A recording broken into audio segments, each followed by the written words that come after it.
মশার কতগুলো দাঁত? মশার 47টা দাঁত। উড়ন্ত মাছ বা ফ্লাইং ফিশ এক ধরনের মাছ, কিন্তু উড়ন্ত শেয়াল বা ফ্লাইং ফক্স কি? উড়ন্ত শেয়াল বা ফ্লাইং ফক্স বাদুড়কে বলে। পলিথিন তৈরির উৎস কোন গ্যাস? ইথিলিন।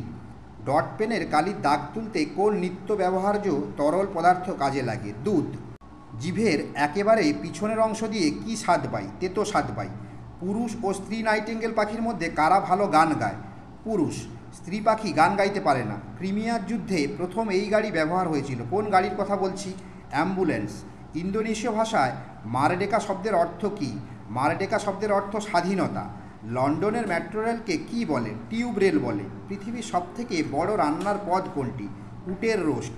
প্রথমে রান্না করা ডিমকে নিয়ে রাঁধা মাছের ভেতরে পুরে সব জিনিসটাই রোস্ট করা গোটা মুরগির মধ্যে হিসাবে ঠেসে দেওয়া হয়। সেই মুরগিগুলো রোস্ট করা আস্ত ভেড়ার মধ্যে ঢুকিয়ে সেই গোটা ভেড়াটা গোটা উটের মধ্যে ঠেসে দিয়ে রান্না করা হয়।